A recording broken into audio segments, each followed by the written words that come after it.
എന്താടാ കള്ളച്ചെറുക്ക ഒന്ന് അല്ല എന്തിനാ ഇങ്ങനെ തള്ളി പുറത്താക്കുന്നത്? നീ ഇങ്ങോട്ട് വരുന്നത് എനിക്ക് ഇഷ്ടമല്ല. നീ ഒരു കൃമിയാണ്. പക്ഷെ ഞാൻ നിങ്ങൾക്ക് ഒരു ഉപദ്രവം ചെയ്തില്ലല്ലോ. ഞാനിപ്പോ കടയിലുണ്ടായിരുന്ന മാസ്കുകളൊന്നും നോക്കുന്നില്ലല്ലോ. എല്ലാവർക്കും ഒരു ശല്യാണ്. ഇതല്ലേ നിനക്ക് വേണ്ടത്. ദാ പിടിച്ചോ.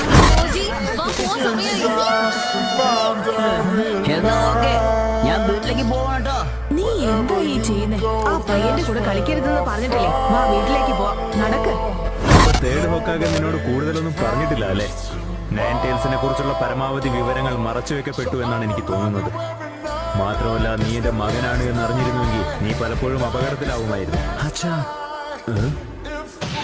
എന്തിനാണ് നിങ്ങൾ സ്വന്തം മകന്റെ ശരീരത്തിൽ തന്നെ നയൻ ടൈൽസിനെ സീൽ ചെയ്തത്? അതുകൊണ്ട് ഞാൻ അനുഭവിച്ച കഷ്ടപ്പാടുകളെ പറ്റി നിങ്ങൾക്ക് വല്ല ധാരണയുണ്ടോ? എല്ലാവരും എന്നെ അറപ്പോടും വെറുപ്പോടും കൂടിയാണ് നോക്കിയിരുന്നത്. എന്നോട്